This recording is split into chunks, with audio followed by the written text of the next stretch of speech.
Hello दोस्तों, कैसे हैं आप सब लोग। Welcome to my channel education with Gaurav. मेरे इस चैनल पर एक बार फिर से आप सभी का स्वागत है दोस्तों। और जैसा कि आप सब जानते हैं, हम यहाँ पर प्रीवियस ईयर क्वेश्चंस का पेपर जो सॉल्व कर रहे थे यूकेपीएससी के। तो उसी में दोस्तों मैंने जो पिछला पेपर करवाया था उसमें कुछ क्वेश्चन और रह गए थे, जो कि आपके बेसिकली कुछ उत्तराखंड के हैं और कुछ मैथ्स और रीजनिंग के क्वेश्चन हैं। तो उनको आज के पेपर में हम डिस्कस करने वाले हैं। तो मेरे साथ बने रहिए आप लोग लास्ट तक, वीडियो को बिना स्किप किए हुए लास्ट तक मेरे साथ बने रहिए और सारी चीज़ें समझते हुए चलिए दोस्तों। और फ्रेंड्स, थोड़ा वीडियो में क्योंकि मैथ्स के क्वेश्चंस भी हैं तो इसलिए वीडियो लंबी हो सकती है, तो इसलिए आप लोग पेशेंस के साथ देखते रहिए। कल की वीडियो भी उसमें हमने लगभग 93 क्वेश्चंस डिस्कस किए थे, तो इसलिए इस वजह से काफ़ी लंबी वीडियो थी।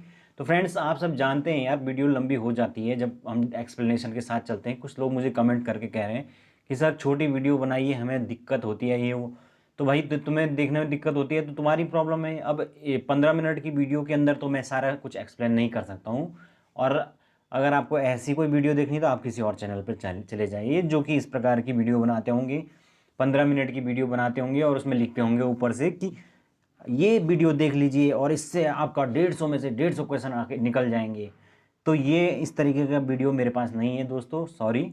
ठीक है, जिसको जहाँ जाना है वो जा सकता है, और अनलाइक करके ज़्यादा से ज़्यादा 2-4 अनलाइक और हो जाएंगे, मुझे उससे कोई खास फर्क पड़ता नहीं है। ठीक है। और उससे अलावा जो कुछ और कमेंट्स करने वाले हैं, उल्टे सुल्टे कमेंट्स करने वाले हैं, वो भी ज़रा अपना ध्यान रखिए। ठीक है। और जैसे ही कल ही एक पता नहीं कौन है पागल कमेंट करने पर लगा, तू गंदा है, तू ऐसा टीचर है। पहले तो तू तड़ाक करके बात करने का क्या मतलब होता है? और तमीज़ नहीं है क्या तुम्हें? तुम्हारे इस तरीके से बात करते हो तो तुम टीचर बनने के लिए जा रहे हो। तो इस तरीके के लोग भी हैं। खैर, इन चीज़ों पे मैं ध्यान भी नहीं देता हूँ, और जो फालतू के कमेंट करता है उनको तो मैं तुरंत ब्लॉक कर देता हूँ। आप लोगों को मैंने जो चीज़ें बताई हैं कि क्वेश्चन पेपर में सॉल्व करा रहा हूँ, उसमें मैं कुछ चीज़ कहता हूँ कि भाई ये चीज़ लेटेस्ट वाला ढूंढ लीजिए। उसमें अगर कोई चीज़ मैं नहीं बता रहा हूँ तो उसको आप रिसर्च करके खुद गूगल में जाके इधर उधर से ढूंढिए। उसके बाद उसको कोई कमेंट करता है तो वो अच्छी बात है। उसमें आपका ये दिखता है कि आप वाकई में एक टू वे कम्युनिकेशन है, और अपनी तरफ से भी आप कुछ अपना एफर्ट लगा रहे हैं। लेकिन कुछ बच्चे ऐसे हैं, उन्हें सब कुछ पका पकाया मुंह में हलवा की तरह चाहिए, कोई उनके मुंह में डाल के दे दे बस। इस तरीके से नहीं होता है। अगर आप तैयारी करना चाहते हैं तो खुद से भी एफर्ट करना पड़ेगा। हर हर चीज़ आपको पकी पकाई मिल जाएगी, इस तरीके से मत सोचा करें। और बहुत सारे बच्चे ऐसे हैं जिनको अब जाके वो 5 दिन रह गए या 4 दिन रह गए एग्ज़ाम के, उनको ऐसा लगता है कि बस जो 4 महीने से तैयारी कर रहे हैं वो तो ऐसी बेवकूफ़ हैं वो। बहुत सारे बच्चे ऐसे हैं, क्या सर 4 दिन में तैयारी हो जाएगी? कौन से नोट्स पढ़ूँ मैं 4 दिन में? भाई 4 दिन में कोई तैयारी नहीं होती है, 4 दिन में सिर्फ रिवीजन होता है। इतना बात याद रख लीजिए। और कोई भी जो है वो अगर इस तरीके के, मैं वीडियो कभी बनाता ही नहीं हूँ कि इस वीडियो को देख लीजिए और सारे क्वेश्चन यहीं से आ जाएंगे ऐसा वैसा, इस तरीके की चीज़ें करने की मेरी आदत नहीं है। ठीक है। तो जिनको बुरा लगता है उनको लगे, जो पढ़ने वाले बच्चे हैं वो तो मेरे साथ रहते ही हैं, उनकी मुझे कोई दिक्कत नहीं है। तो चलिए दोस्तों, खैर हम ज़्यादा टाइम वेस्ट नहीं करते हैं और आगे चलते हैं। टेलीग्राम ग्रुप को आप लोगों ने ज्वाइन कर ही रखा होगा, क्योंकि इसके बाद तो दोस्तों जैसे ये एग्ज़ाम ख़त्म होगा उसके 2-4 दिन बाद हम उत्तराखंड एलटी की जो तैयारी बिल्कुल शुरू कर देंगे। होपफुली होली तक जो है हम उसकी तैयारी को शुरू कर देंगे। ठीक है। तो आप लोग बने जुड़े रहिए। इसके बाद जो है एलटी की तैयारी में बहुत सारे बच्चे हैं जो इंटरेस्टेड हैं, तो उसमें हम करेंगे। ठीक है। और कोई भी एग्ज़ाम आने वाला होगा उसमें भी हम जुड़ेंगे। तो जो लोग ढंग से जुड़े हैं, जो वो जुड़े रहिए। जिनको पसंद नहीं है मेरी टीचिंग या कुछ भी मेरे से दिक्कत है, वो जा सकते हैं, अनसब्सक्राइब करें, जो भी करना है कर लीजिए। ठीक है। तो चलिए दोस्तों, अब हम शुरू करते हैं आज का हमारा सेशन। जैसे कि मैंने बताया कि हम पिछले जो वीडियो के अंदर जो है वो 93 के आसपास क्वेश्चन डिस्कस कर चुके हैं। तो आज की वीडियो के अंदर देखिए, मैंने बताया था आपको कई बार कि जनगणना जो 2011 है सेंसस, उससे क्वेश्चन बहुत ज़्यादा पूछे जाते हैं। देखिए वो ये क्वेश्चन भी वहीं से उठ के आया है। 2011 की जनगणना के अनुसार जनसंख्या की दृष्टि से उत्तराखंड का कौन सा स्थान है?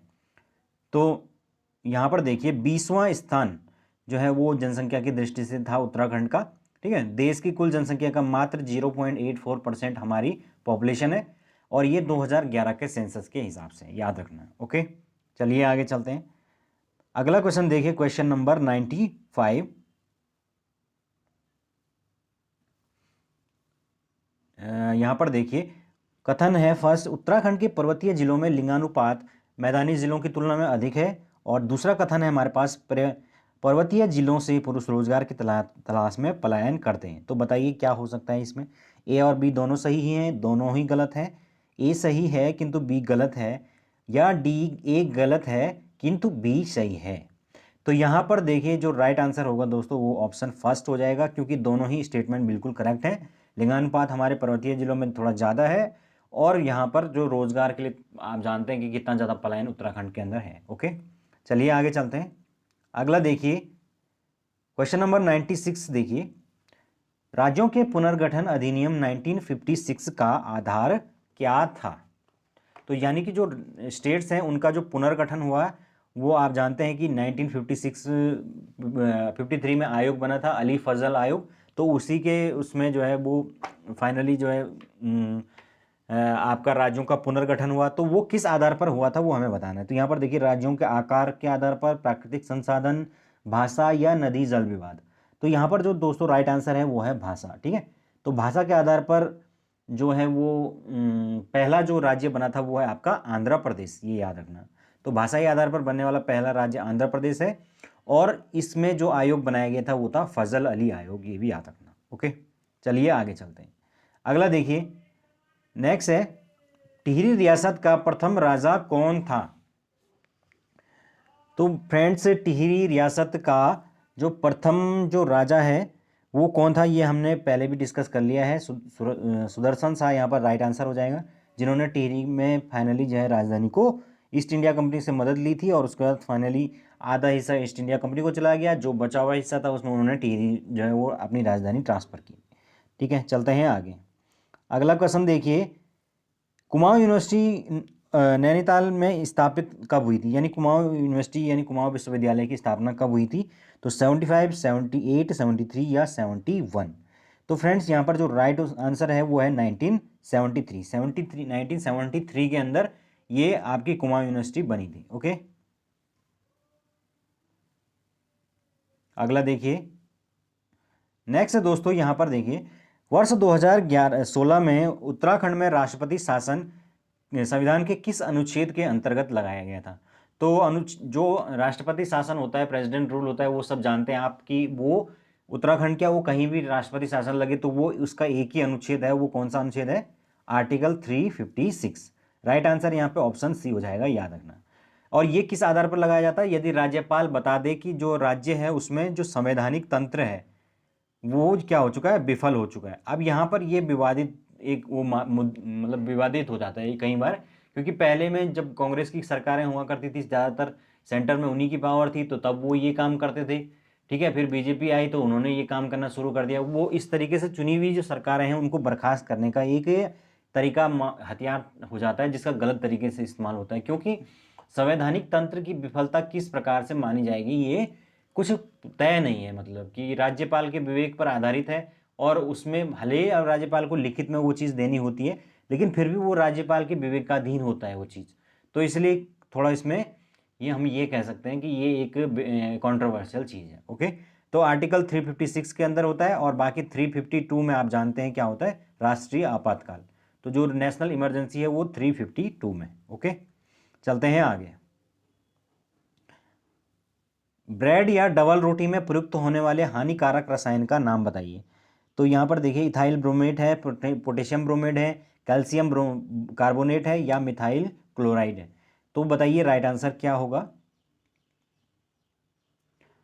यहाँ पर जो राइट आंसर है वो है ऑप्शन बी, पोटेशियम ब्रोमेट जो है इस डबल रोटी के अंदर जो प्रयुक्त होने वाला हानिकारक रसायन है। ब्रेड बनाने के दौरान आटे में पोटेशियम ब्रोमेट तथा पोटेशियम आयोडेट का इस्तेमाल होता है। पोटेशियम ब्रोमेट से शरीर में कैंसर होने का खतरा होता है, जबकि पोटेशियम आयोडेट से थायराइड संबंधी बीमारी हो सकती है। ओके, तो इस तरीके से ये था हमारा जीएस वाला पोर्शन। अब हम बात करें कुछ मैथ्स के क्वेश्चन डिस्कस कर लेते हैं दोस्तों, जो कि काफ़ी इंपॉर्टेंट होते हैं आपके एग्जाम के अंदर। ओके, तो सबसे पहला ही क्वेश्चन यहाँ पर आपके सामने देखिए इसको। एक कक्षा में लड़के और लड़कियों की कुल संख्या 35 मिलाकर कुल 35 विद्यार्थी हैं। एक मासिक परीक्षा में पूरी कक्षा का औसत प्राप्तांक 18 था। लड़कियों और लड़कों के प्राप्तांकों का औसत क्रमशः 22 तथा 15 था। यदि सभी विद्यार्थी उस परीक्षा में सम्मिलित हुए हों तो उस कक्षा में लड़कों की संख्या क्या होगी। तो देखिए दोस्तों, इस क्वेश्चन में यहाँ पर सबसे पहली बात तो क्योंकि यहाँ पर लड़के और लड़कियों की कुल संख्या 35 है, तो ये एक पहला ही पॉइंट हो जाता है। तो अगर हम एक की संख्या को x मान लेते हैं, सपोज लड़के की x मान ली, तो लड़कियों की क्या हो जाएगी 35 माइनस एक्स, है ना, क्योंकि दोनों की मिला के जो है x है, तो एक की x होगी, दूसरी की 35 माइनस एक्स, तो ये हो गया। अब हम अगर एवरेज निकालते हैं तो एवरेज कैसे निकालेंगे, अगर कोई हमें कहे कि 10 बच्चों का एवरेज 35 है, और तो हम टोटल अगर 10 बच्चों का एवरेज जो है वो 35 है, तो हमें टोटल निकालना तो क्या करते हैं 10 इंटू 35, यही तो करते हैं हम। तो उसी तरीके से हम इसमें भी करेंगे, जो हमारे नंबर्स है उनको उनके औसत से मल्टीप्लाई कर देंगे। औसत 22 और 15 दे रखा है, तो हमने x लड़कियों की संख्या मान ली x, लड़कों की मान ली 35 माइनस एक्स। तो इस तरीके से जो 22 है औसत वो लड़कों का है, तो इसलिए उसको हमने लड़कों की संख्या लड़कियों का है सॉरी, तो उसके लड़कियों की संख्या से मल्टीप्लाई कर लिया। और जो हमने लड़कों की संख्या 35 माइनस एक्स निकाली थी, उसको उनके एवरेज 15 से मल्टीप्लाई कर लिया, बस ये हो गया। और टोटल जो है वो हमारे 35 विद्यार्थी हैं, है ना, और उनका जो औसत प्राप्तांक है ऊपर दे रखा है वो कितना है 18 है, तो वो किसके बराबर होगा, टोटल के बराबर होगा। बस अब तो कुछ नहीं है, इसके बाद तो इक्वेशन केवल सॉल्व करनी है। यहाँ पर इसको अंदर मल्टीप्लाई कर रखा है, ये आया 525, और उसके बाद 15 को x से करेंगे तो 15x, और ये 22x हो गया, ये 630 हो गया। इस तरीके से टोटल ये 7x इक्वल टू 105 के बराबर होगा, और x बराबर 15 हो चुका है। तो इस तरीके से हमारे पास लड़कियों की संख्या निकल के आएगी। लड़कों की निकालेंगे तो क्या करेंगे, 35 में से आप 15 माइनस करेंगे 20, यहाँ पर राइट आंसर हो जाएगा। इस तरीके से ये करना था। कुछ इन क्वेश्चनों में केवल हमें एक पॉइंट पकड़ के उसका जो इक्वेशन है वो बनाना होता है, अगर वो बना लिया तो हम इसको आसानी से कर लेते हैं। ठीक है, चलते हैं आगे। अगला क्वेश्चन हमारे पास है, देखिए इसको सॉल्व करने का प्रयास करें। सोहन एक दिन कुछ पुस्तकें खरीदता है, अगले दिन इसकी 4 गुना तथा तीसरे दिन 8 गुना पुस्तक खरीदता है। यदि उसने कुल मिलाकर 38 पुस्तक खरीदी है, तो दूसरे दिन कितनी पुस्तक खरीदी, उसने दूसरे दिन कितनी पुस्तक खरीदी, ये हमने बतानी है। तो हम क्या करेंगे, यहाँ पर देखिए हमारे पास एक हिंट है कि सोहन एक दिन कुछ पुस्तकें खरीदता है, और उसके बाद उसका कुछ मतलब आगे की चीज़ें सारे उसी के ऊपर डिपेंड है, किसी में 4 गुना कर रखा, किसी में कुछ।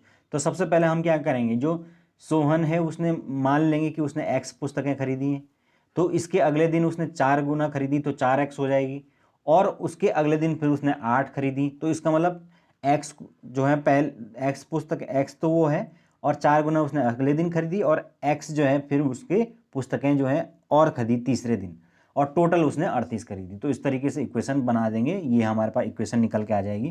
पहले x है, दूसरे दिन उसने 4x खरीदी, और तीसरे दिन 8 पुस्तकें खरीदी। इस तरीके से उसने टोटल 38 पुस्तकें हमारे पास खरीदी। अब इस सबको जोड़ लीजिए आप, 5x ये हो गया, और 8 को इधर ले आए तो ये कितना हो गया 30 हो गया, और x बराबर 6 हो जाएगा। ओके, तो फ्रेंड्स इस तरीके से हमने x की वैल्यू जब निकाल दी, तो उसके बाद तो कुछ रह नहीं जाता है, क्योंकि दूसरे दिन कितने खरीदी थी 4x, तो 6 को यहाँ पर रख देंगे, तो 6 को 24 पुस्तकें उसने सेकेंड डे में खरीदी थी।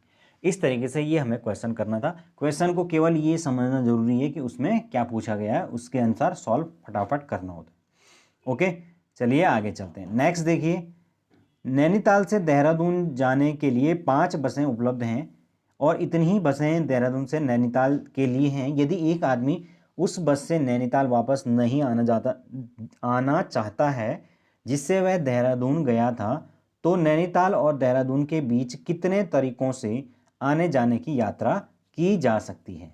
ठीक है, तो 5 बसें हैं टोटल नैनीताल से और देहरादून जाने के लिए, और वापस आने के लिए भी उतनी बसें हैं। लेकिन एक आदमी चाहता है कि भाई मैं जिस बस से वापस आया हूँ उसमें मैं मतलब जिस बस से मैं आया हूँ उस बस में वापस ना जाऊँ, इस तरीके से।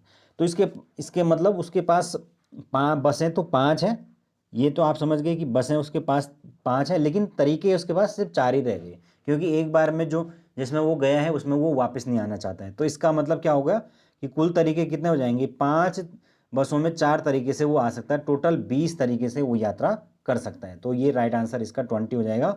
ऑप्शन इसमें दिया नहीं है, इस ऑप्शन ये 20 ये ऑप्शन सी होना चाहिए था, ये कुछ गलती हो गई इसमें। ठीक है, नेक्स्ट अगला देखिए हमारे पास क्वेश्चन, आपने आंसर देख लिया। निम्नलिखित श्रेणी का विलुप्त पद ज्ञात कीजिए। तो विलुप्त पद के लिए हमें क्या करना होता है, पैटर्न फॉलो करना होता है। यहाँ पर देखिए B23Y, फिर E17V, H11S और उसके बाद हमें बताना है। तो हम क्या करेंगे, सबसे पहले हम गैप देखेंगे। तो B के बाद यहाँ पर देखिए ये तीन के जोड़े हैं, तो हम इनके इसी तरीके से इसमें पैटर्न फॉलो करेंगे। तो B के बाद E है, तो CDE 3 के बाद है, फिर FGH 3 के बाद है, तो IJK तो अगेन 3 के बाद हो जाएगा। तो यहाँ पर राइट आंसर जो है वो कौन सा, A और B में से नहीं, HEF, ठीक है 3 के बाद, हाँ ठीक है, H के बाद दोस्तों B के बाद E के बाद FGH हो गया ना, H के बाद IJK तो होगा, तो यहाँ पर K होना चाहिए। और उसके बाद जो है नेक्स्ट यहाँ पर ये किस प्रकार से घटा रखा, 23 में से 17 कितने के गैप पे आ रहा है, 23 और 23 में से 6 गया 17, और 17 में से फिर 6 गया तो हाँ 11 हो गया, फिर 11 में से फिर 6 घटाइए तो ये कितना हो जाएगा, 5 हो जाएगा। तो सेकंड आ जाएगा 5। तो K और 5 किस में आ रहा है, B में आ रहा है। तो यहाँ पर जो राइट आंसर होगा ऑप्शन B राइट आंसर होगा। यहाँ पे इन्होंने कुछ गलत कर रखा है, लेकिन दोस्तों ऑप्शन B यहाँ पर राइट आंसर होना चाहिए, ठीक है। इस तरीके से ये होगा, देख लीजिए आप। नेक्स्ट देखिए, निम्नलिखित में से कौन सी संख्या 45 यानी 45 से पूर्णतः विभाजित है। तो 45 से पूर्णतः विभाजित संख्या यहाँ पर देखिए 4 अंक हैं। अब या तो हम इसको 45 से एक एक को डिवाइड कर लें, उसमें जो है वो काफ़ी टाइम लग जाएगा, या तो हम क्या करें 45 को तोड़ दें, 45 का जो को मतलब हम एक उसके मल्टीपल्स में तोड़ दें, तो 9 5 जब 45 होता है।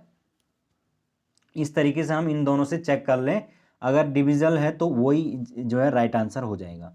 तो यहाँ पर हम जो जब इन इसके जो मल्टीपल्स हैं उनको डिवाइड करते हैं, तो उसके जो C वाला है वो तीनों से डिविजल हो सकता है, ठीक है। जैसे कि आप ये 9 × 5 को हमने इस तरीके से तोड़ा, अब 9 से करके देखिए इसको, 9 कितना होता है, 9 दूनी 18 होगा, फिर 2 इधर चला जाएगा, फिर आपका 22 हो जाएगा, फिर 9 दूनी 18, फिर 4 और 9 5 45 और 3 बचेगा, फिर 36 होगा, और 9 चौको 36।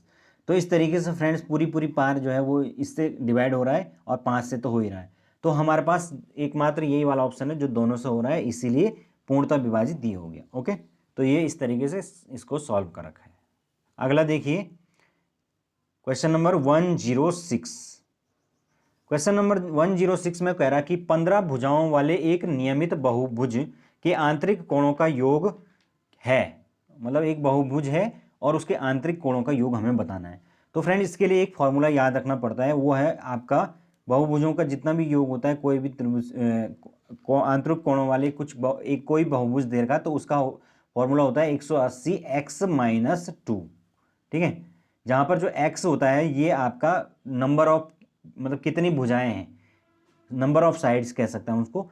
तो यहाँ पर हमारे पास भुजाएं तो 15 हैं, तो इसलिए ये हो जाएगा 180 और 15 - 2, तो 15 में से 2 गया कितना होगा, 13 होगा।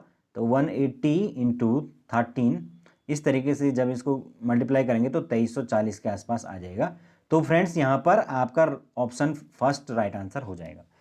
कैसे करेंगे, 180 x - 2 के फॉर्मूले से करेंगे। ओके, चलिए आगे चलते हैं।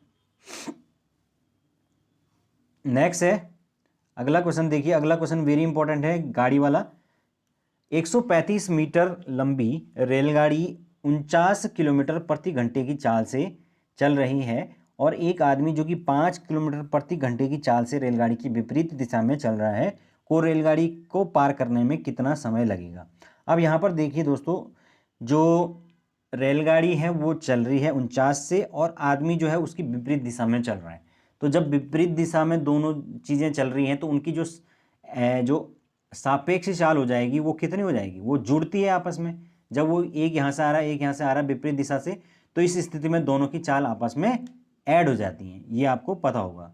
तो सापेक्ष चाल इस स्थिति में क्या हो जाएगी, उनकी 49 और +5 जो है वो जुड़ के आपके हो गए 54 किलोमीटर प्रति घंटा की स्पीड उनकी जो सापेक्ष हो गई। लेकिन दोस्तों यहाँ पर रेलगाड़ी की लंबाई तो मीटर में है और ये घंटे में है, तो हमको फिर क्या करना पड़ेगा, घंटे को मीटर प्रति सेकंड में बदलना पड़ेगा, और उसके लिए क्या करना पड़ता है, 5/18 से मल्टीप्लाई करना पड़ता है। तो जो हमारे पास 54 निकल के आया है उसको 5/18 से मल्टीप्लाई कर देंगे तो वो 15 कितना होगा, 15 मीटर के आसपास, है ना। 18 18 3 54 होता है, 15 5 3 15, तो 15 हो गया। तो 15 मीटर प्रति सेकंड जब वो निकल के आ जाएगा उसके बाद तो आराम से फॉर्मूले में रख के निकाल देंगे, ठीक है। इस तरीके से देखिए सॉल्व, देखिए इसका सापेक्ष चार्ज निकालने के लिए हमने दोनों को ऐड किया। अब हमने क्या करना है, इसको मीटर प्रति सेकंड में बदलना है क्योंकि वो मीटर में दे रखा है लंबाई। तो इस तरीके से हमने 5/18 से इसको मल्टीप्लाई किया और 15 मीटर प्रति सेकंड निकाला। अब हम जानते हैं चाल बराबर क्या होता है, दूरी बटे समय। तो समय बराबर क्या होगा, दूरी बटे चाल। तो दूरी आपके पास यहाँ पर डिस्टेंस ट्रेन की 135 है और यहाँ पर चाल 15 हमने निकाल दिए। तो 15 से 35 को डिवाइड करेंगे तो 9 सेकंड हमारे पास राइट आंसर हो जाएगा। इसका मतलब 9 सेकंड के अंदर रेलगाड़ी उसको पार कर लेगी। ओके, इस तरीके से हमें करना होता है दोस्तों क्वेश्चन। अगर जो है दोनों समान दिशा की ओर चल रहे हैं तो तब माइनस होगा, और अगर विपरीत दिशा से आ रहे हैं तो उनकी जो चाल है वो ऐड हो जाएगी। इतनी सी बात याद रखना है। चलिए आगे चलते हैं, अगला क्वेश्चन देखते हैं क्या है। नेक्स्ट है हमारे पास 3 संख्याएं 3:4:6 के अनुपात में है और उनका गुणनफल 1944 है। इसमें से सबसे बड़ी संख्या है। तो बहुत आसान है, जब भी इस तरीके से अनुपात में दिया हो और उनका गुणनफल दिया हो तो हम क्या करते हैं, हम जो अनुपात है उनको हमेशा x से मल्टीप्लाई कर देते हैं। जैसे 3 है तो उसको 3x कर दिया, और 4 है तो उसको 4x कर दिया, क्योंकि जो नंबर्स होंगे वो क्या होंगे, जरूर कोई इसी तरीके का नंबर होगा ना जो 3 को x से मल्टीप्लाई करके आ रहा होगा। x कोई भी नंबर हो सकता है, तभी तो ये रेशियो निकल के आए। और उसी प्रकार 6 को हमने 6x मान लिया और इन तीनों का मल्टीप्लाई 1944 दे रखा है। बस हो गया। अब इनको मल्टीप्लाई कर लीजिए, आंसर निकल के आ जाएगा। यहाँ पर देखिए ये हमारे पास टोटल जो है 6 3 18 और 18 चौको 72 x का क्यूब निकल के आया, और x का क्यूब जो है वो 1945 के बराबर है। 42 से जब हमने काटा तो 27 आया। जब x क्यूब बराबर 27 आता है तो हम क्या करेंगे, x निकालने के लिए इसका अंडर क्यूब करेंगे, ठीक है ना, क्यूब रूट करेंगे, सॉरी। तो क्यूब रूट करेंगे 27 का, तो ये आपका 3 आ जाएगा राइट आंसर। ओके, हमारे पास x जो है निकल के आ गया, तो हम तीनों में x रख देंगे। तो जब यहाँ पर x रखेंगे तो ये 9 होगा, ओके, और यहाँ पर रखेंगे तो 12 होगा, और यहाँ पर रखेंगे तो 18 हो जाए। इस तरीके से हमारे पास तीनों ही नंबर निकल के आ जाएंगे। हमने सबसे बड़ी वाली बतानी है, तो सबसे बड़ी वाली 6x है, तो इसीलिए 6 3 18 राइट आंसर हो जाएगा। तो यहाँ पर ऑप्शन सी राइट आंसर है। चलिए आगे चलते हैं। अगला क्वेश्चन देखिए दोस्तों क्या है। नेक्स्ट है, यदि A union B equal to 5, NB equal to 3, NA equal to 4, और तब हमें n number of 8 intersection B जो है उसका वैल्यू बताना है। तो फ्रेंड्स ये क्वेश्चन समुच्चय वाले जो चैप्टर होता है उससे आते हैं। तो यहाँ पर हमें एक फॉर्मूला याद रखना होता है, वो होता है NA intersection B is equal to होता है NA plus NB minus NA union B। इस तरीके से ये एक फॉर्मूला होता है। यानी कि अगर हमें इंटरसेक्शन निकालना है तो NA प्लस NB और माइनस करना पड़ता है उसमें A यूनियन B को। तो यहाँ पर हमारे पास तो सारी वैल्यू दे रखी है, A यूनियन की B की भी वैल्यू दे रखी है, A की भी दे रखी है और B की भी दे रखी है। तो बस फॉर्मूले में रखना है और बात खत्म। यहाँ पर देखिए ये एक फॉर्मूला है आपके सामने, ये क्या हो गया, यहाँ पर देखिए formula NA intersection B equal to NA NB minus A union B। तो A यूनियन B जो है वो 5 दे रखा है, तो उसको 5 रख दिया, ये 4 दे रखा है, ये 3 दे रखा है, और इनको सॉल्व करके हमारे पास 2 निकल के आ गया। तो राइट आंसर ये होगा। तो इस तरीके का क्वेश्चन बहुत आसान है, लेकिन केवल फॉर्मूला आपको याद रखना पड़ेगा, ठीक है। अगला क्वेश्चन देखिए। अगला क्वेश्चन तो कुछ खराब सा हो गया, खैर छोड़िए, आगे चलते हैं। नेक्स्ट देखिए हमारे पास अगला क्या है, निम्नलिखित संख्याओं में संख्या समूह में विलुप्त संख्या ज्ञात कीजिए। तो हमें यहाँ पर देखिए जो बीच देखिए यहाँ पर 13 है, फिर इधर 22 है और बीच में 70। हमें बताना है कि ये जो है रिलेशन, अगर हमने ये फाइंड कर लिया तो फिर हम ये तीसरा वाला बता सकते हैं। तो ये थोड़ा, इसको मैं ठीक ठाक क्वेश्चन मानूंगा, काफ़ी टफ क्वेश्चन में मानूंगा, क्योंकि इसमें लॉजिक थोड़ा है। क्या लॉजिक है बताइए, किस प्रकार से 13 और 22 से आपका 70 आ सकता है, और किस प्रकार से ये इन दोनों से 60 आ सकता है, उसी प्रकार से ये भी होगा। तो यहाँ पर देखिए, हम गौर से इसको जब देखेंगे तो हमें पता लगेगा कि जो ये दो अंक हैं इनको ऐड किया गया है, और जब इनको ऐड करते हैं हमारे पास कितना होगा आपका, जोड़ लीजिए आपका 13 और 22, ये लगभग कितना होगा 35 होगा, और उसको फिर 2 से मल्टीप्लाई कर रखा है तो तब वो 70 हो जाएगा। इसी तरीके से 12 और 18 जब हम जोड़ेंगे तो ये कितना होगा 30, और 30 को जब हम 2 से मल्टीप्लाई करेंगे तो हो जाएगा 60। तो लास्ट वाले में भी हम वही कर लेते हैं, आपका 70 और 26, ये आपका हो गया कितना, ये हो गया आपका 43 हो गया ना, हाँ 43 हो गया, और 43 को 2 से मल्टीप्लाई कर दीजिए तो कितना हो गया, 3 दूनी 6, 4 दूनी 8, 86 हो गया। तो यहाँ पर राइट आंसर 86 हो जाएगा, ऑप्शन डी राइट आंसर है। ओके, चलिए आगे चलते हैं।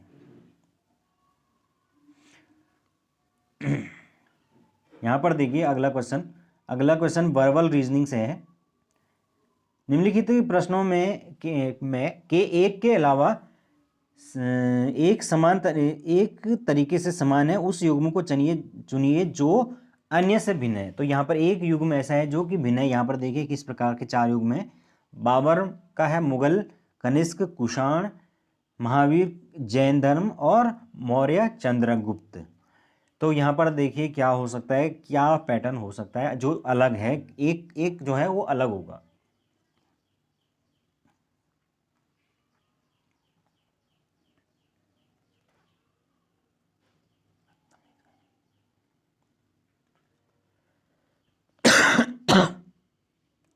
तो फ्रेंड्स यहाँ पर जो राइट आंसर होना चाहिए वो होगा ऑप्शन बी कनिष्क, क्योंकि बाकी के जितने भी हैं वो संस्थापक हैं। यहाँ पर देखिए बाबर मुगल का है, और महावीर स्वामी जैन धर्म, और चंद्रगुप्त मौर्य मौर्य, ठीक है ना। तो इस तरीके से यहाँ पर जो अलग है वो कुषाण जो है वो, कनिष्क जो है कुषाण का, वो संस्थापक में नहीं आता है। तो इस तरीके से यहाँ पर राइट आंसर ऑप्शन बी हो जाएगा। ओके, यानी डिफरेंट हमें फाइंड करना था, हमने कर लिया।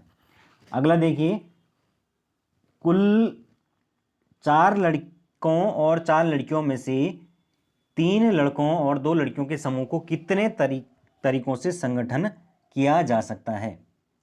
अब यहाँ पर देखिए, ये जो इस प्रकार के क्वेश्चन होते हैं कि 4 लड़के लड़कियां हैं, उनमें से कुछ लड़के लड़कियों को चुनने के जो तरीके हैं वो पूछे जाते हैं। तो उसके लिए फॉर्मूला फैक्टोरियल मेथड से इसको करना पड़ता है, ठीक है। तो फैक्टोरियल मेथड का फॉर्मूला होता है, क्या होता है, n factorial is equals to, क्या होता है, n factorial upon n minus r factorial, इस प्रकार से याद रखना। तो इस तरीके से इस फॉर्मूले के बेस पर हमें ये करना होता है, n factorial upon n minus r factorial, नहीं, ये होता है n factorial upon r factorial और n माइनस आर फैक्टोरियल, ठीक है। अब हम करके देखते हैं तब पता चलेगा।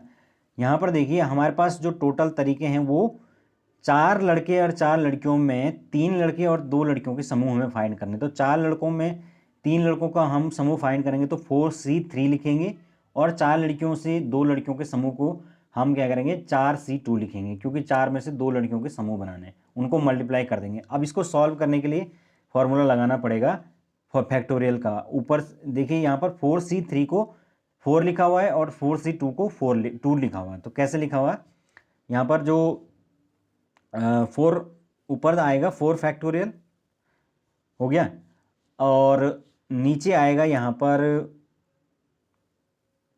3 फैक्टोरियल और 4 माइनस 3, n माइनस आर हुआ ना, तो 4 माइनस 3 1 हो गया, तो 1 फैक्टोरियल।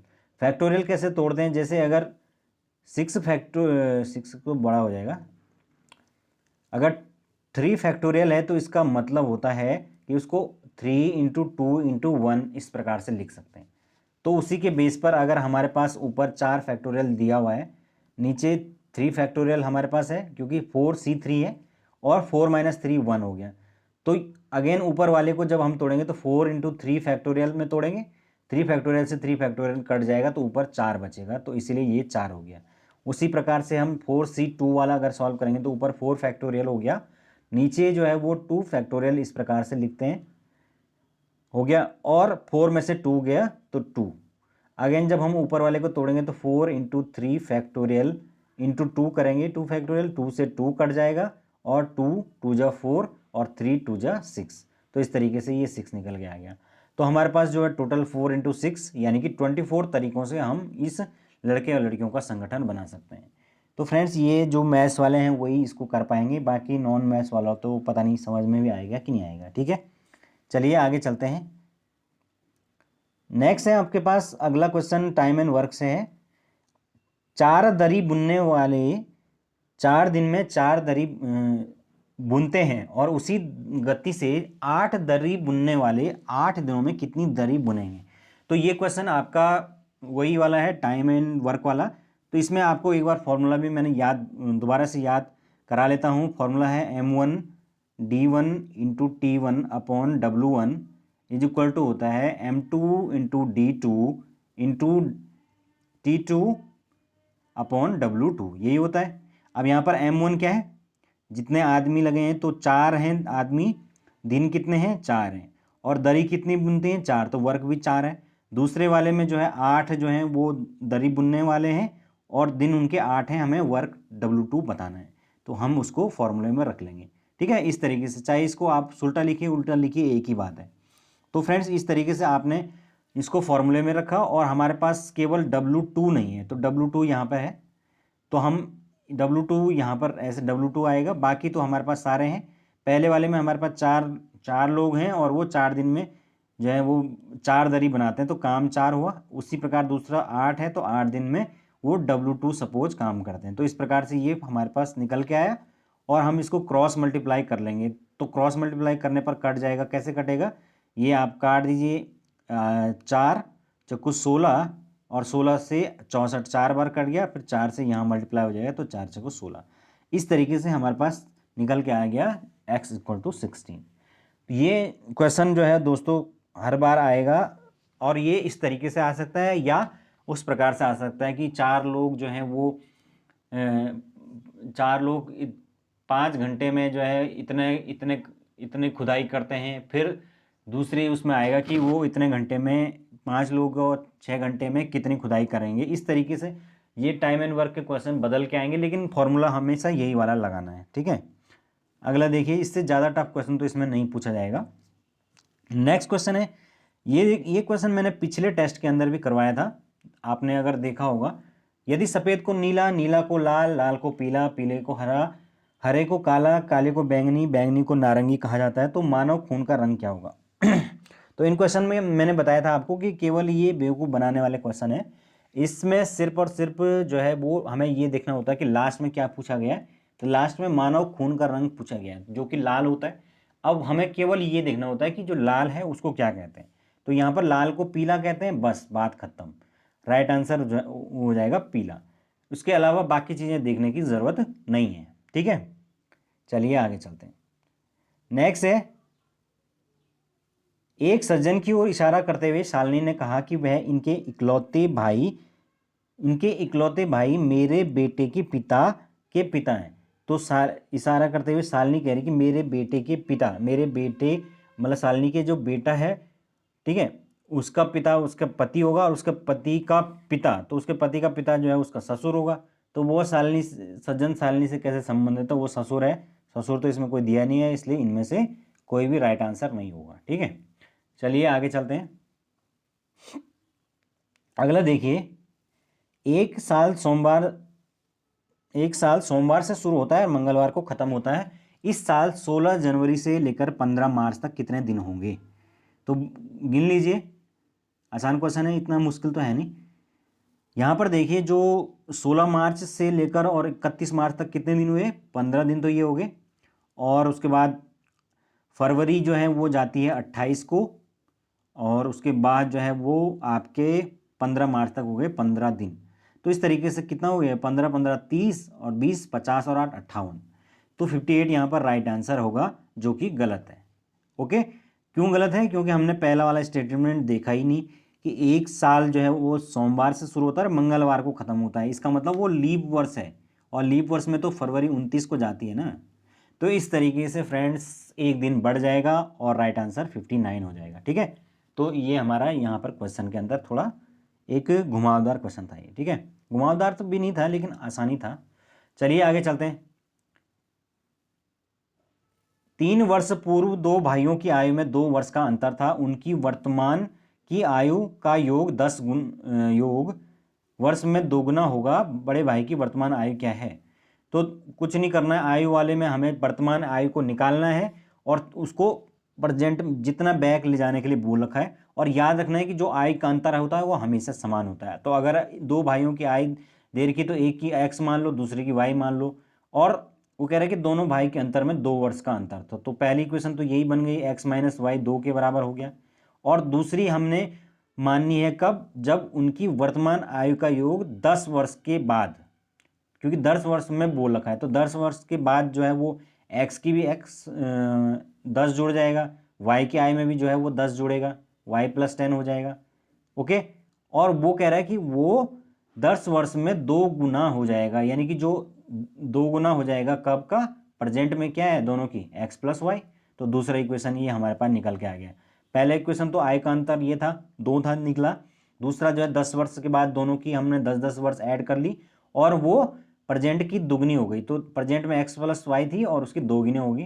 तो अब इसको मल्टीप्लाई कर लीजिए, x प्लस वाई ये 20 हो जाएगा और ये 2x होगा, फिर 2y होगा। फिर जब इसको टोटल कैलकुलेट करेंगे तो ये x प्लस वाई 20 के बराबर आएगा।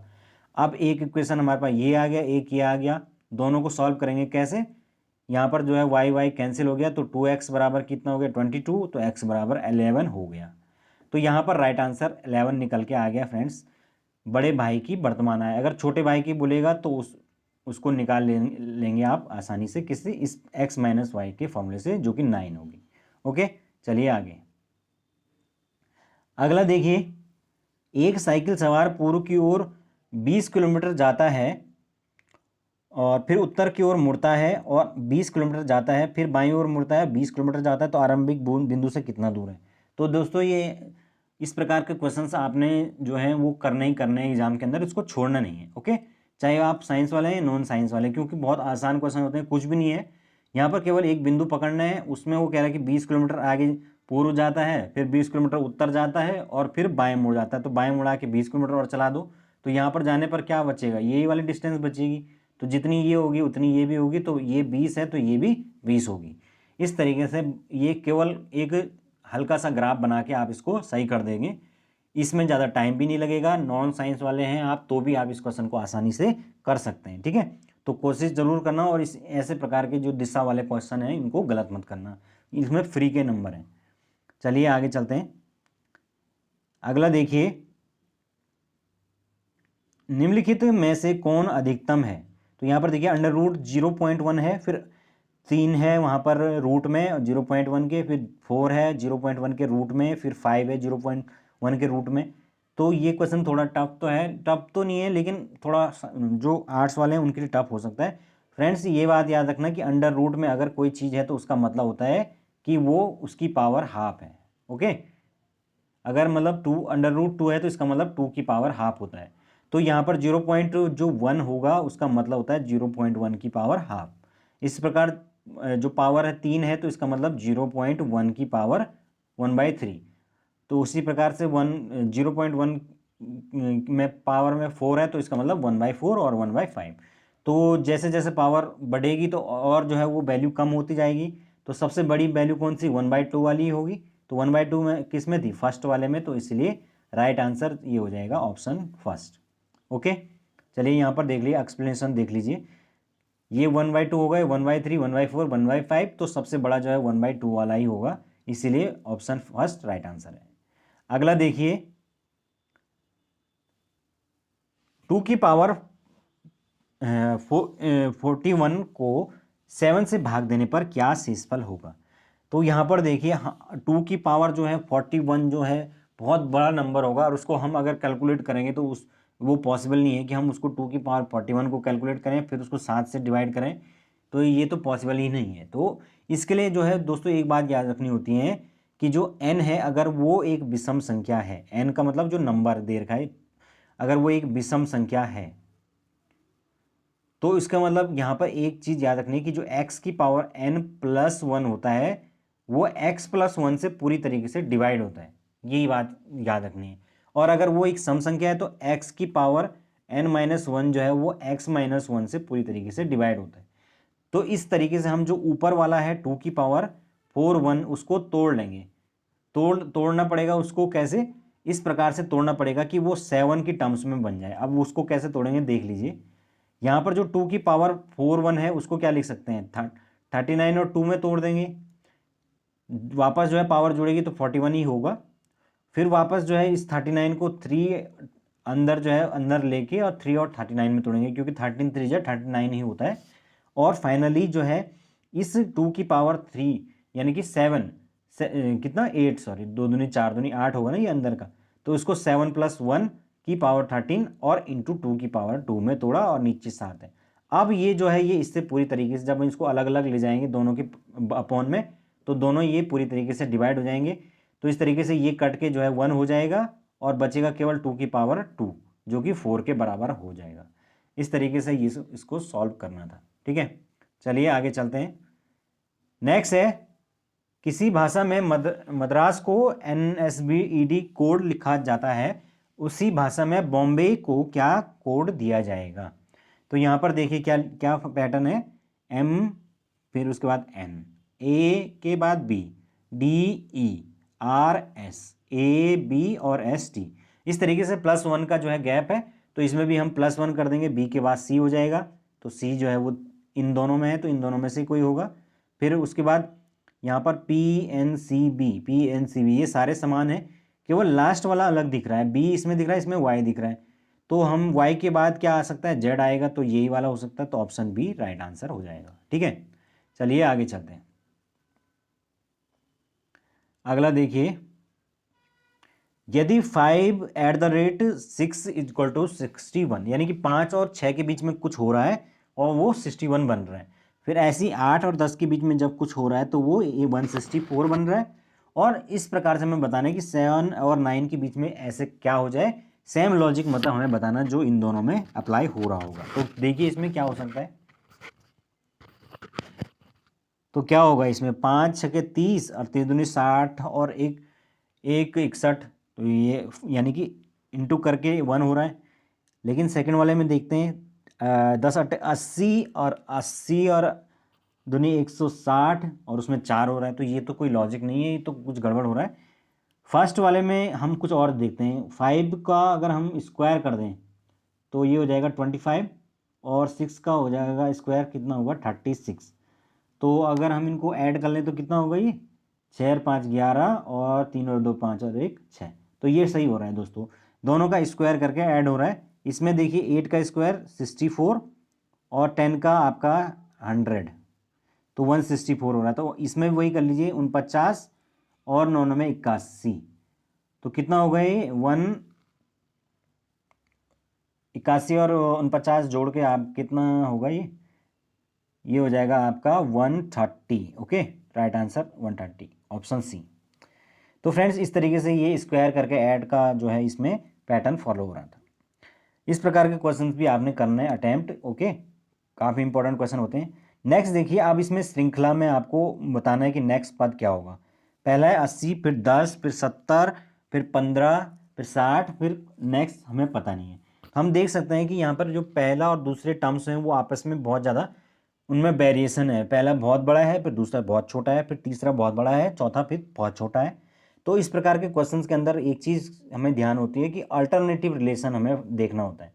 देखिए 18 का 70 से और 70 का 60 से, तो 60 का यहाँ पर आपका 50 से होगा, लेकिन इस वाले का इससे होगा, 10 के बाद 15, 15 के बाद 20। तो इस तरीके से ये आसान क्वेश्चन भी कई बार एग्जाम में आ जाते हैं। अगला देखिए, अगला क्वेश्चन, नेक्स्ट क्वेश्चन, अगला क्वेश्चन भी थोड़ा टफ क्वेश्चन है। x की पावर 25 - 7 तथा x की पावर 24 + x का अंतर 3 से विभाजित होगा यदि x = व्हाट। तो फ्रेंड्स यहाँ पर देखिए इन दोनों का अंतर करना है और उसको 3 से डिवाइड करना है, तो ये कुछ इस तरीके से सॉल्व होगा। ये 25 - x है, इनके बीच में माइनस लगा दीजिए, यहाँ पर ये लग गया माइनस, और उनको टोटल 3 से डिवाइड कर लीजिए। तो टोटल जब हम 3 से डिवाइड करेंगे तो ये सॉल्व कुछ इस तरीके से होगा, ये माइनस का साइन अंदर चला जाएगा, आप जानते हैं, ये पूरा ये हो गया, और फाइनली हमने इसमें से क्या किया, दोनों में चूंकि आपका 10 की पावर 24 इसमें भी है, 24 इसमें भी है, तो कॉमन ले लिया, अंदर इसमें 10 बचेगा, इसमें यहाँ पर 7 प्लस एक्स बचेगा क्योंकि ये इसके साथ ऐड हो जाएगा, और यहाँ पर इन दोनों में हमने चूंकि ये दोनों 10 की पावर 24 कॉमन लिया तो अंदर 1 बचा। तो फाइनली 10 की पावर 24 इंटू 9 यहाँ पर होगा, ठीक है 7, ओके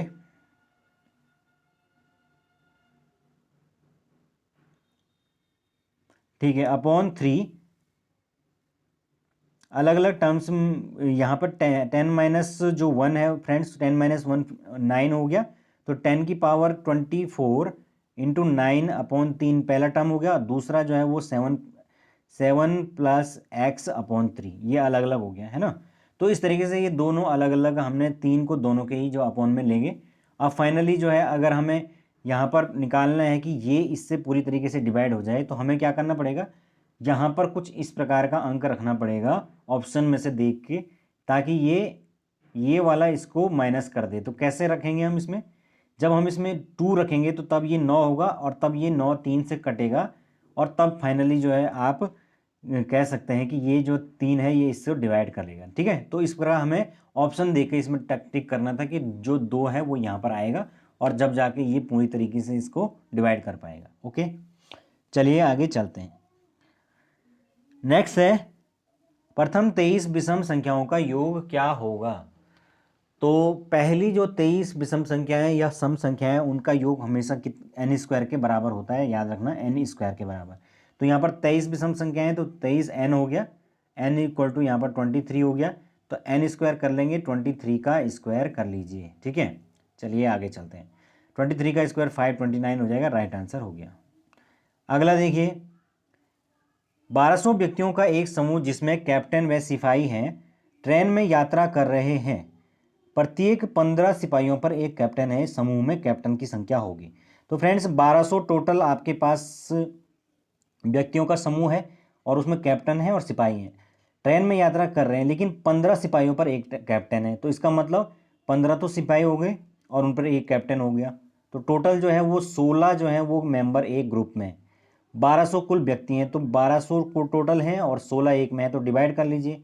डिवाइड करने पर हमारे पास राइट आंसर निकल के आ जाएगा, ऑप्शन सी जो है यहाँ पर राइट आंसर है 75। ओके, यानी कि 75 जो है टोटल उसमें कैप्टन होंगे, क्योंकि 75 ग्रुप हैं और प्रत्येक ग्रुप में एक कैप्टन है। तो इस तरीके से जब 75 ग्रुप होंगे और उसमें प्रत्येक में एक कैप्टन होगा, तो इस तरीके से 75 हमारे पास कैप्टनों की संख्या हो जाएगी। चलिए आगे चलते हैं। अगला देखिए, अगला जो है दिशा वाला क्वेश्चन है दोस्तों। दो पुरुष ताश खेल रहे हैं और वे मेज की उत्तर पूर्व व दक्षिण व पश्चिम की दिशा की ओर बैठे हुए हैं। किसी भी महिला का मुख पूर्व की ओर नहीं है। देखिए, पूर्व की ओर किसी भी महिला का मुख नहीं होना चाहिए, और वे व्यक्ति एक दूसरे के जो सामने बैठे हुए हैं वो एक जैसे लिंग के नहीं होने, मतलब या तो महिला महिला नहीं होनी चाहिए सामने सामने, या पुरुष पुरुष नहीं होने चाहिए। एक पुरुष का मुख दक्षिण की ओर है, महिलाओं का मुख किस दिशा की ओर होना चाहिए। तो यहाँ पर देखिए, जो महिला है एक तो उसका मुंह जो है वो पूर्व की तरफ नहीं होना चाहिए, और जो एक पुरुष है उसका जो मुंह है वो दक्षिण की तरफ होना चाहिए।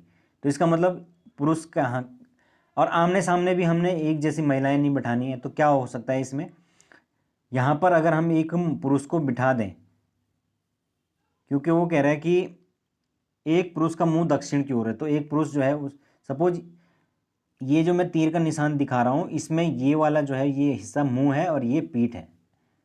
ठीक है, इस तरीके से आप समझ लीजिए। तो यहाँ पर एक हिस्सा इसका दक्षिण की ओर है, तो यहाँ पर एक पुरुष ऊपर की साइड बिठा लेंगे, और एक पुरुष जो है हम कहाँ बिठा सकते हैं, यहाँ बिठा सकते हैं। तो ये हो गया। फिर महिलाओं के लिए ये 2 पोजीशन ही बची। तो महिलाओं के लिए जो ये वाली पोजीशन है ये अंदर की तरफ बैठी होगी महिला। ठीक है, मुंह इसका अंदर की तरफ इस तरीके से होगा। तो यहाँ पर एक महिला होगी, क्योंकि उसका मुंह जो है वो पूर्व की तरफ नहीं होना चाहिए, और एक महिला यहाँ पर होगी। ठीक है, तो इस तरीके से ये चारों बैठ गए हैं, और फाइनली जो महिला है वो उसका जो यहाँ को इधर को बैठी है, तो उसका मुंह तो पश्चिम की तरफ होगा, और जो यहाँ होगा उसका उत्तर उसका जो हाँ उसका उत्तर की तरफ हो गया है ना। तो इस तरीके से हमारे पास जो राइट आंसर होगा वो होगा उत्तर और पश्चिम। कौन सा है, ऑप्शन सी। देखिए यहाँ पर ये सॉल्व करके बता रखा है। देखिए हमारे पास दिशाएं होती हैं इस तरीके से, उत्तर, दक्षिण, पूर्व, पश्चिम। अब महिला जो है वो, एक महिला जो है वो इस तरीके से यहाँ पे बिठा रखी है, जिसका जो ये मुंह है ये अंदर की तरफ है, क्योंकि पूर्व की तरफ नहीं करना है उसका मुंह, ये बता रखा है पहले ही, ठीक है। और दूसरी जो है महिला ये यहाँ पर होगी, पुरुष जो है क्योंकि एक दक्षिण की तरफ है तो एक यहाँ पर आएगा। इस प्रकार से ये क्वेश्चन करना था। चलिए आगे चलते हैं। अगला देखिए, ABCDEF परिवार के 6 सदस्य हैं और परिवार में एक दंपत्ति के माता पिता व उसके पुत्र हैं। AC का पुत्र है, तो यहाँ पर हमें निकालना है ए जो है वो C का पुत्र है। तो पहली जनरेशन तो हमारे पास आ गई, जो C है वो ऊपर होगा, A जो है उसका पुत्र है, प्लस से दिखा दो। फिर वो कह रहा है कि E A की पुत्री है, तो E यहाँ पर पुत्री हो गई, यहाँ पर माइनस से इसको दिखा दो। तो ये इस प्रकार से आप देख सकते हैं 3 जनरेशन का ये पूरा गैप बन गया। D जो है F की पुत्री है, F तो दिख नहीं रहा, जो कि E की माँ है। तो यहाँ पर एक चीज़ और मिल गई, E की माँ। तो E की माँ जो है वो क्या है, D, यही कह रहा हो, और माँ है तो माइनस से दिखा दीजिए। और यहाँ पर बता रखा था D F की पुत्री है, तो यहाँ पर इसका मतलब F होगा। तो हमारे पास ये तीनों जनरेशन का निकल गया। अब हमें बताना है कि परिवार में पुरुष सदस्य कौन हैं। तो फ्रेंड्स यहाँ पर हम पुरुष सदस्य के बारे में एग्जैक्ट जानकारी नहीं लगा सकते हैं। यहाँ पर ऑप्शन डी राइट आंसर हो जाएगा, क्योंकि जो बी, सी और एफ है उसके बारे में हमें क्लियर जानकारी प्राप्त नहीं है। ओके, कि उनके जेंडर के विषय में कुछ भी नहीं दे रखा है कि बी क्या है, सी क्या है और एफ क्या है। यहाँ पर देखिए, इसको देखिए, यहाँ पर हमने ये तीनों जनरेशन का निकाल दिया है। अब यहाँ पर हमें बी का, वो कह रहे हैं कि परिवार में पुरुष सदस्य कौन है। तो पुरुष सदस्य में यहाँ पर बी का तो हम कह सकते हैं, क्योंकि ये ई जो है ये महिला है, तो बी तो हम कह सकते हैं। लेकिन सी और एफ का तो यहाँ पर क्लियर नहीं दे रखा है, ठीक है। नहीं नहीं नहीं, हाँ, डी जो है वो एफ की पुत्री है, ये दे रखा है, केवल पुत्री तो दे रखा है। लेकिन एफ और सी में कौन जो है वो एग्जैक्टली जो है वो पिता है और कौन माता है, ये क्लियर नहीं है, मतलब जेंडर हम बता ही नहीं सकते। तो इसलिए ऑप्शन डी यहाँ पर राइट आंसर हो जाएगा, ज्ञात नहीं कर सकते, ठीक है। चलिए आगे चलते हैं। अगला क्वेश्चन देखिए हमारे पास क्या है, 4, 23, 60, 121 और नेक्स्ट हमें बताना है। सीरीज वाला क्वेश्चन है दोस्तों, थोड़ा ये क्वेश्चन टफ तो होते हैं, लेकिन थोड़ा दिमाग लगाएंगे तो हो जाता है। ये फर्स्ट है 4, फिर सेकंड है 23। तो 4 में क्या हो सकता है, देखिए यहाँ पर 2 का जो हम 2 से करते हैं, स्क्वायर करेंगे तो 2 दूनी 4 होगा, फिर 3 करेंगे तो 9 होगा, तो उसका तो कुछ बैठ नहीं रहा। 3 3 9 3 27 जो है वो ज़्यादा हो जाएगा, तो क्यूब कर लेते हैं। 2 का जो है वो क्यूब करेंगे तो कितना होगा, 2 दूनी 4 दूनी 8, ठीक है। और 8 में से 4 गया तो 4 हो गया। सेकंड वाले पे देखते हैं, 3 का क्यूब कर लेते हैं, 3 3 9 3 27, और 27 में से 4 गया 23। तो फ्रेंड्स यही लॉजिक इसमें चल रहा है, हर बार जो है वो क्यूब करके -4 हो रहा है। अगेन यहाँ पर जो है वो 4 का क्यूब करके माइनस होगा, फिर 5 का क्यूब, 5 पंजे 25, पंजे 125 में से 3 गया 121, और सॉरी 4 गया। और उसके बाद यहाँ पर फाइनली हम 6 का क्यूब करेंगे। नेक्स्ट 6 का क्यूब कितना होता है, 6 का क्यूब होता है 6 छक्के 36 छक्के 216, जिसमें से 4 अगर हम माइनस कर दें तो 212 का ये आ जाएगा। ओके, तो राइट आंसर हमारे पास ऑप्शन फर्स्ट निकल के आ जाएगा। चलिए आगे चलते हैं। नेक्स्ट देखिए दोस्तों, अगला क्वेश्चन, एक रस्सी जिसमें गाय जो है वो खूंटे से बंधी है को 12 मीटर बढ़ाकर 23 मीटर कर दिया गया है, गाय को चरने के लिए कितनी जगह मिलेगी। ओके, तो यहाँ पर जब रस्सी जो है यहाँ पर एक खूंटे से बंधी होती है, तो गाय जो है वो जितनी इसकी डायमीटर होगी उतना ही तो पूरा चर पाएगी, यानी कि एक सर्कल में इस प्रकार से चलेगी। तो वो डिपेंड करेगा इसकी रेडियस पे, सॉरी डायमीटर कह रहा हूँ मैं, रेडियस के ऊपर, यानी कि जितनी त्रिज्या होगी, कितनी लंबी रस्सी होगी, उतना ही वो एरिया कवर कर पाएगी। तो हमें एरिया निकालना है, तो हमारे पास जो यहाँ पर जो ये एरिया होता है वृत्त का, ये हम जानते हैं पाई आर स्क्वायर होता है, पाई आर स्क्वायर। तो हमारे पास 2 एरिया निकालने पड़ेगा हमें। पहला, जबकि जो कि रस्सी जो है वो 23 मीटर की थी, 12 मीटर की थी, और फिर जब 23 मीटर की थी, तो तब हम दोनों का गैप निकालेंगे। तो उसके लिए हम क्या करेंगे, पाई आर स्क्वायर बड़ा वाला उसमें से माइनस कर देंगे पाई आर स्क्वायर छोटा वाला जो अंदर वाला सर्कल होगा, है ना। क्योंकि दो सर्कल बनेंगे यहाँ पे, एक सर्कल ये होगा, एक सर्कल ये होगा, जिसमें पहले वाले में तो 12 मीटर के डायमीटर थी, दूसरे रेडियस थी, और दूसरे में 23 मीटर की। तो इस तरीके से फ्रेंड्स हमने कॉमन ले लिया, और पाई को कॉमन लेने पर जो है अंदर जो है r square minus r square होगा, अंदर जो है वो 23 का स्क्वायर में से 12 का स्क्वायर माइनस कर लेंगे, और पाई का जो वैल्यू है वो 22/7 जो है पुट कर लेंगे। तो इस तरीके से हमारे पास ये टोटल 529 में से ये घटाए तो 585 आ गया, और 1210 स्क्वायर मीटर निकल के आ गया। तो इस प्रकार से हमें याद रखना है कि जो वृत्त है उसका जो क्षेत्रफल है वो पाई आर स्क्वायर के बराबर होता है। इससे हमारा क्वेश्चन निकल जाएगा। ये रस्सी वाले जितने भी क्वेश्चन होंगे ये इससे ही होंगे, इसमें इस प्रकार से क्वेश्चन पूछे जाएंगे। अगला देखिए, मोहिनी 9 दिन पहले चलचित्र देखने गई, वह बुधवार को जाती है, आज सप्ताह का कौन सा दिन है। तो चलचित्र का मतलब होता है दोस्तों फिल्म, ठीक है। तो 9 दिन पहले वो फिल्म देखने गई, और वह चलचित्र देखने केवल बुधवार को जाती है। तो पिछले बुधवार से अब के बुधवार तक आप 9 दिन ऐड कर लीजिए, तो कितने कौन सा डे होगा, शुक्रवार हो जाएगा। राइट आंसर ऑप्शन बी होगा। फ्रेंड्स, इस प्रकार के क्वेश्चन बहुत आसान होते हैं, इनको आपको छोड़ना नहीं है, मतलब ठीक है ना। क्योंकि कई लोग तो क्वेश्चन देख के ही घबरा जाते हैं, वो छोड़ देते हैं, छोड़ो पता नहीं क्या होगा इसमें। जबकि इसमें करना क्या था, 9 दिन पहले जो था उसमें केवल आज तक जोड़ना ही तो है, बुधवार से अभी तक 9 दिन तो जोड़ना था, इसमें क्या करना था इसमें। चलिए आगे चलते हैं। नेक्स्ट देखिए, निम्नलिखित में से में कितने त्रिभुज हैं। तो इसमें तो इस प्रकार का क्वेश्चंस जो हैं फ्रेंड्स, इसमें केवल आपको बैठ के त्रिभुज गिनने होते हैं। तो इसमें आप गिन लीजिए त्रिभुज किस प्रकार से गिनते हैं। एक ये हो गया, दो ये दिख रहे हैं, दो तो ये सब बड़े बड़े आप सबसे पहले देख लीजिए। फिर आपके पास 3 ये हो गया, फिर 4 ये हो गया, ठीक है। और फिर 5 ये हो गया, 6, फिर आपका ये छोटे वाले 7, फिर 8, फिर ये इस तरीके का जो बन रहा है 9, और फिर क्या बन रहा है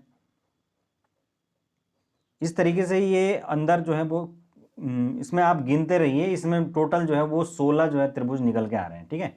बैठकर गिनो इनको आराम से, वरना वीडियो बहुत लंबी हो जाएगी इसको गिनते गिनते।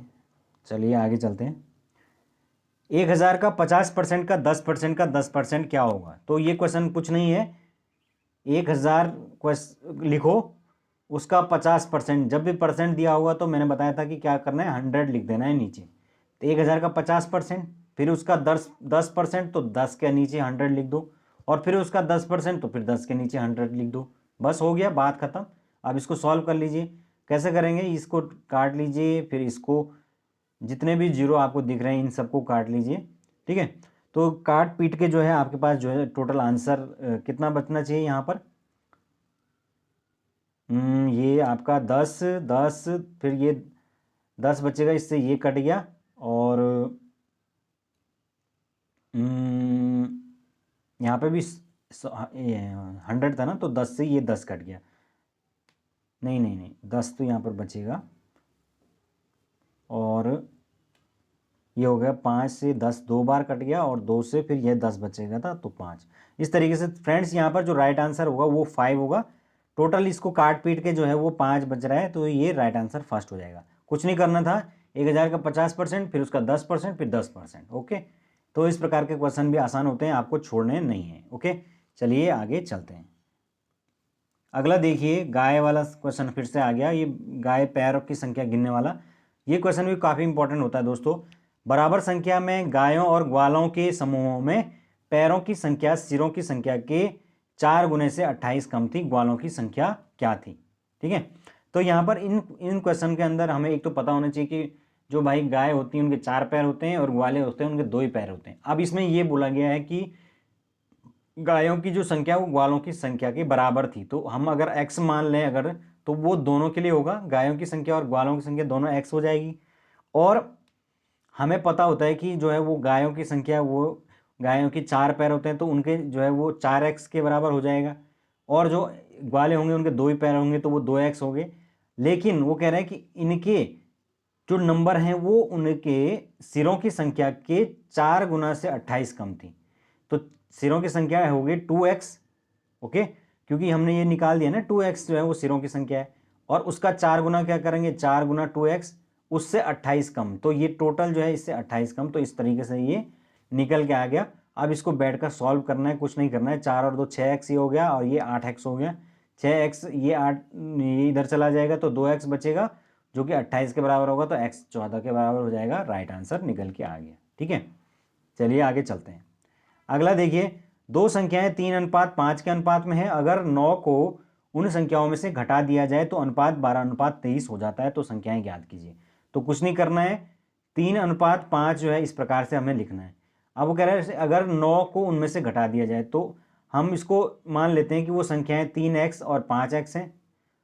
पहले में से भी 9 घटा लीजिए और दूसरे में से भी 9 घटा लीजिए, और तब वो कह रहा है कि 12:23 हो जाता है। अब ये निकल के आ गया, क्रॉस मल्टीप्लाई करेंगे आंसर निकल जाएगा। ठीक है, तो हमने मान लिया ये 3x 5x, दोनों में से 9 घटा दिया, उसके बाद कुछ नहीं करना है, क्रॉस मल्टीप्लाई करनी है, ये आपका इक्वेशन सॉल्व हो जाएगा और x की वैल्यू हमारे पास निकल के आ गई 11। फ्रेंड्स, इस प्रकार के क्वेश्चन कई बार उसमें भी पूछता है कि जैसे पूछेगा कि दो जो व्यक्ति हैं उनकी आयु का अनुपात 3:5 था या कुछ भी था, तो और उनकी जो आयु का अनुपात है वो 10 वर्ष बाद इतना हो जाता है। तो उस प्रकार के क्वेश्चन भी इसी विधि से हम करते हैं। कुछ नहीं करना होता है, पहले का रेशियो को हमने x मान के बाद में उनमें अगर बोला 10 वर्ष बाद तो दोनों को ऐड कर लीजिए 10 वर्ष, और वो जितना रेशियो बनाने को बोला उसके बराबर बना दीजिए। इस प्रकार से हमारे पास x जब निकल के आ जाता है तो हम दोनों में x की वैल्यू रख देंगे, तो 33 और 55 निकल के आ गया। ओके, चलिए आगे चलते हैं। अगला देखिए, वर्तमान में सोनी अपने बेटे से 4 गुना बड़ी है और अपने पति से 3 वर्ष बड़ी है। 3 वर्ष बाद उसके बेटे की आयु 15 हो जाएगी, तो सोनी के पति की आयु 5 वर्ष बाद कितनी होगी।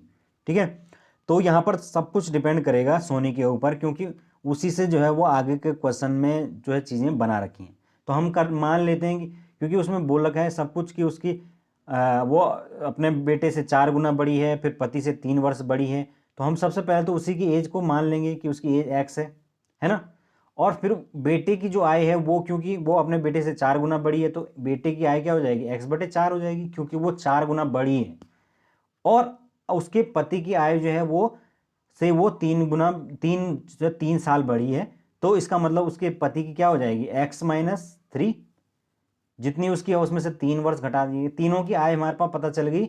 अब हमें इक्वेशन बनानी है और बात खत्म करनी है। ठीक है, यहाँ पर देखिए सोनी की आय यहाँ पर x है, उसके बेटे की x/4 हो जाएगी, उसके पति की जो है वो x-3 हो जाएगी। अब हमारे पास बोल रखा है कि जो उसके बेटे की आयु है वो 3 साल बाद 15 हो जाएगी, तो उसके बेटे की आय x/4 थी, उसमें 3 साल जोड़ दिया, वो 15 के बराबर हो गया। तो इस प्रकार से जब हम इसको उधर मल्टीप्लाई करेंगे तो ये 4 3 में मल्टीप्लाई होगा, 4 15 में होगा, तो 12 और 60 हो गया, और x बराबर 48 निकल के आ गया। तो 48 हमारे पास सोनी की आय हो गई। अब हमारे पास उसके पति की आय निकालनी है, तो हम क्या करेंगे, ये जो x है इसमें सबसे पहले जो है वो क्योंकि इसके जो पति की आय है वो 3 साल जो है वो पहले की मतलब कम है, तो हमने 3 माइनस किया, लेकिन वो कह रहा है कि आयु निकालनी है कब, 5 वर्ष बाद, तो फिर 5 वर्ष ऐड करना पड़ेगा, तो 5 वर्ष ऐड कर लिया, तो इस तरीके से 50 वर्ष उसकी आयु निकल के आ गई। ओके, चलिए आगे चलते हैं। अगला देखिए, नीचे दिए गए कथनों के आधार पर यह ज्ञात है कि पी का चाचा कौन है। तो यहाँ पर इसको भी ब्लड रिलेशन वाले क्वेश्चन है, तो ब्लड रिलेशन क्वेश्चन आपको कभी भी जो है गलत नहीं करने दोस्तों, बहुत आसान क्वेश्चन है। कुछ नहीं है इसमें, के जो है वो जे का भाई है, तो के जो है यहाँ पर दिखा दीजिए प्लस से, और वो जे का भाई है। फिर एम के की बहन है, तो के जो है वो यहाँ पर है, और एम जो है इधर कहीं होगी, उसकी बहन है, तो माइनस से दिखा लीजिए। और उसके बाद कह रहा है कि पी एन का भाई है। फिर नेक्स्ट है एन जे की पुत्री है, तो जे की पुत्री जो है वो यहाँ पर एन हो गई, और एन का जो है वो भाई निकल के आ गया कौन, इसमें दिखा रखा है पी, तो पी प्लस से दिखा दीजिए, बस हो गया।